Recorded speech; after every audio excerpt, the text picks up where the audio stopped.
La Hora de la Justicia es un programa de Ventana Gremial, un espacio hecho para los trabajadores para hablar de derechos, no solo de derechos laborales, sino de todas las disciplinas del derecho.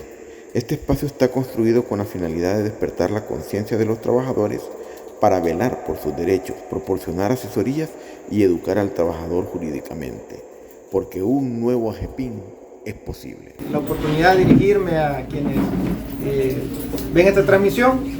Vamos a iniciar hablando sobre lo básico, el debido proceso. ¿Por qué? Porque los trabajadores y trabajadoras municipales o en instituciones autónomas o del gobierno central, ministerios, deben tener claridad que tienen derechos y garantías fundamentales que no se les pueden privar, que hay leyes aplicables, leyes secundarias, además de lo que la Constitución regula en cuanto al derecho al trabajo, el debido proceso según el artículo 11 y 12, derecho de audiencia. Tenemos la ley de la carrera administrativa municipal, la LCAM, que es la que se creó recientemente, podríamos decirlo, porque antes de eso los trabajadores municipales tenían que acobijarse con algunas disposiciones de la ley de servicio civil y del código de trabajo, y en algunos casos la ley de garantía de audiencia de los empleados no comprendidos en la carrera administrativa. Era bien complicada la situación de los trabajadores municipales, pero no tenían claridad de la normativa jurídica aplicable a sus casos. Ahora tenemos la ley de la carrera administrativa municipal, que, como decía, todavía manejamos, que es reciente, porque fíjense ustedes, la ley de servicio civil viene desde la década de los 60. Por eso es que ahí dice que la Junta Militar de Gobierno, si ustedes van a la ley de servicio civil, en su inicio dice: la Junta Militar de Gobierno decreta. Es una ley ya bastante antigua, es preconstitucional, ley a la Constitución de 1983, y la ley de la carrera administrativa municipal es más reciente, ¿verdad? Después del 2000, ¿verdad? Entonces es una ley novedosa, pudiéramos decirlo así, aunque recoge mucho la ley de servicio civil. Ahora, los trabajadores que están en los ministerios tienen que conocer la ley de servicio civil, deben saber que existen las comisiones de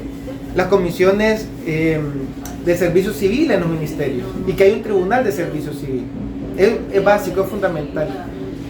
Y por supuesto el código de trabajo, que tiene que ver con los trabajadores de las autónomas, que son también empleados públicos, y que en algunos casos sus procesos se van a ver en los juzgados de lo laboral, dependiendo del tipo de contrato que tengan en las autónomas y dependiendo también del nombramiento administrativo, si tiene a la base un acto administrativo y si ese salario está en un fondo de actividad especial o fondo propio de una autónoma, o si está en la ley de servicios, en la ley general de presupuesto de la nación, es decir, se le paga directamente con el presupuesto del Estado.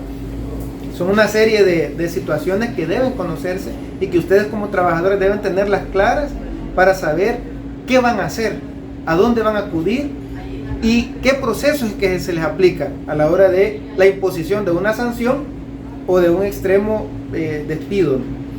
Que por cierto hay dos situaciones, destitución y despido, que son diferentes, pero que al final el efecto es el mismo: perder el trabajo, salir de la institución en la cual se labora. Es un tema de definiciones, un tema de doctrina, de filosofía, destitución, despido, pero el efecto práctico para el trabajador es el mismo: perder la comidita, perder el ingreso para la familia. Todos esos detalles es importante conocerlo, y por eso queríamos empezar hoy hablando sobre el debido proceso, que tiene primero básico que como trabajadores y trabajadoras conozcamos qué ley es la que nos cobija, la que nos ampara y la que nos protege y nos obliga también, porque los trabajadores y trabajadoras tienen derechos y también obligaciones: presentarse a la hora debida, presentarse con el uniforme o el vestuario adecuado, cumplir con celo, diligencia con mis funciones. Por ejemplo, si yo voy a mi trabajo y en lugar de cumplir con mis funciones me pongo a estar revisando TikTok todo el día, el Facebook, el WhatsApp, y no hago mi trabajo, obviamente estoy incumpliendo mis obligaciones. Pues también tenemos obligaciones, derechos y obligaciones. Todo eso es lo que está básicamente en la ley y es lo primero que tenemos que conocer. Ahora, la Constitución de la República tiene dos artículos claves, básicos, dos artículos que son fundamentales, que como ciudadanos en general debemos conocerlos y como trabajadores aún más: el artículo 11 y 12. ¿Qué nos dicen estos dos artículos de la Constitución? Ninguna persona puede ser privada de sus derechos sin ser previamente vencida en un juicio justo, imparcial, que comprenda las garantías del debido proceso, y que además tenemos derecho de ser escuchados antes de que se tomen decisiones con relación a nuestra persona, a nuestros derechos.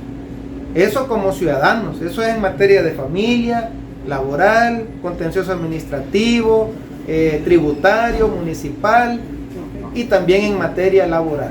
Es decir, mi patrono, en este caso estatal, porque estamos hablando para los trabajadores públicos en principio, ya sea el jefe de unidad, el gerente, el supervisor, el director de la unidad, no puede venir a imponerme una sanción, por ejemplo, sin antes escucharme, sin darme derecho a expresarme si es cierto o no que yo he cometido una falta o una infracción, y exponer también mis motivos, mis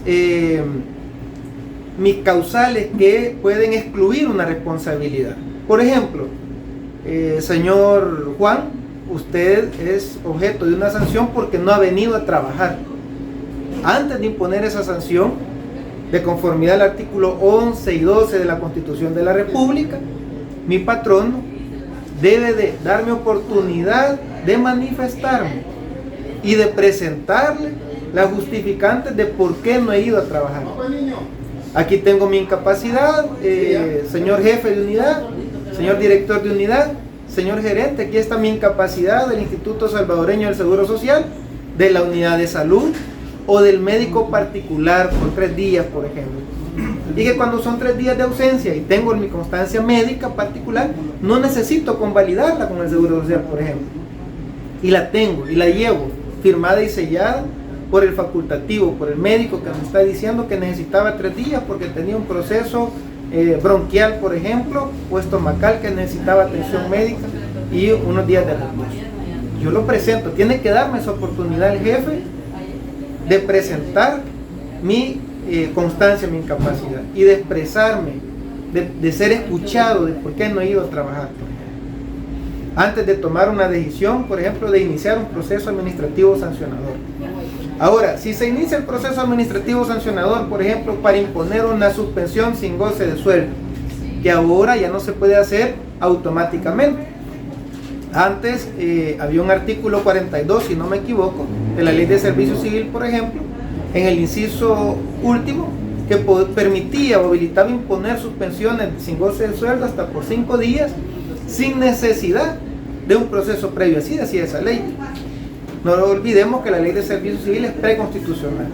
Es antes de la Constitución del 83 y fue promulgada por una junta de gobierno militar. Entonces, se podía imponer esa sanción sin seguir un proceso previo, solamente con la decisión del jefe de servicio, suspendido por 5 días sin goce de sueldo. Eso ya no se puede hacer.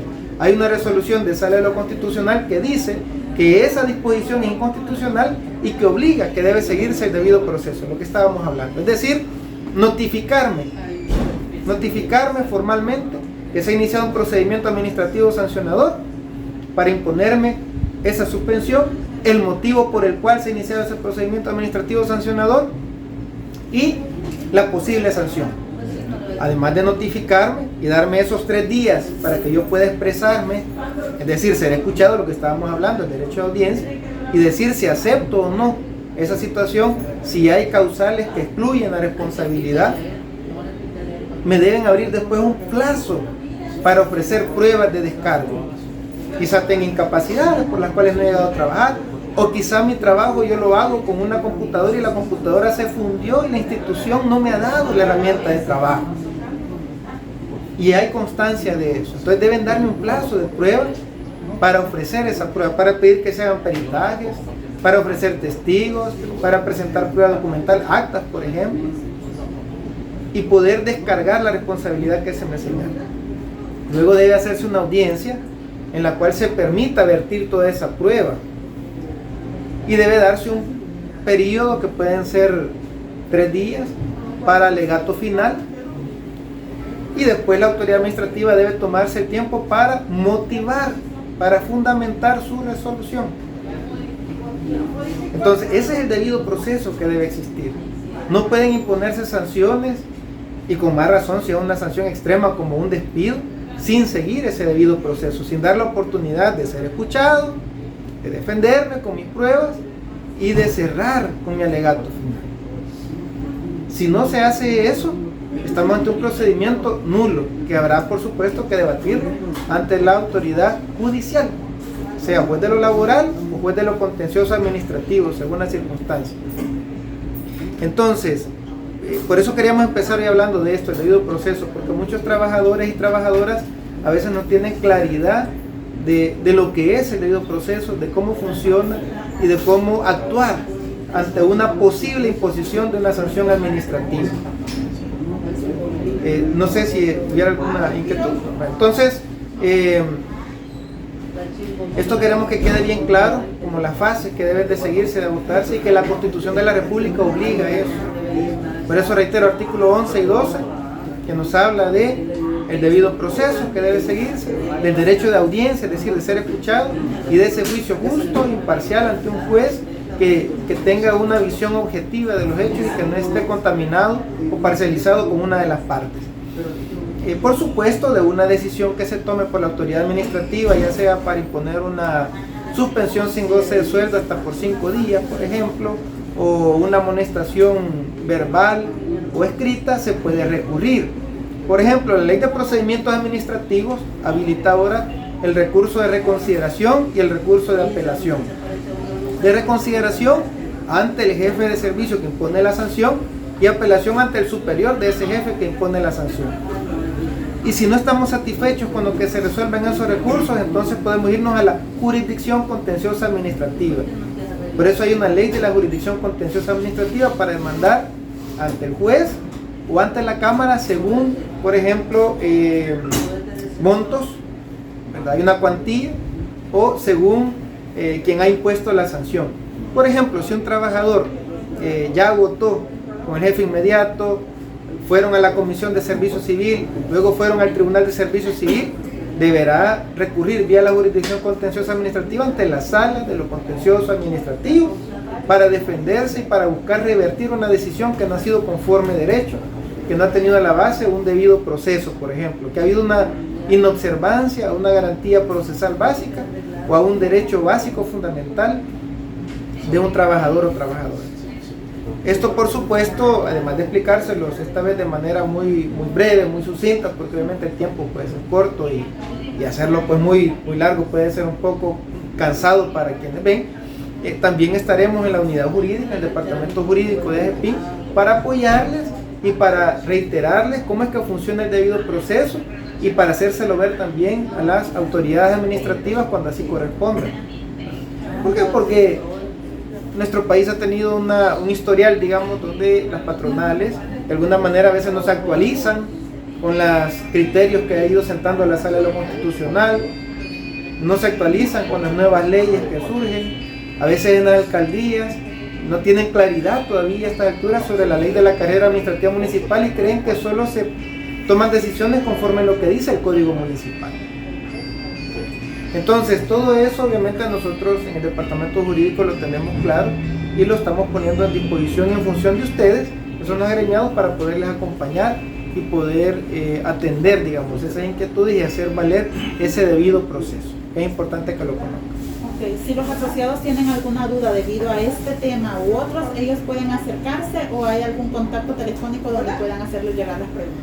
Ustedes pueden acercarse a las delegaciones departamentales. AGEPIN tiene delegaciones departamentales, tengo entendido que hay en La Paz, hay en Sonsonate, en San Miguel, en todos los departamentos. Entonces, en todos los departamentos ustedes encuentran una oficina de AGEPIN, que es la delegación departamental, y por supuesto hay una sede central en San Salvador. No sé si me ayuda con el número de teléfono de la sede central aquí en San Salvador. 2225-0833. 2225 0833. Sí, y nos pueden escribir también al WhatsApp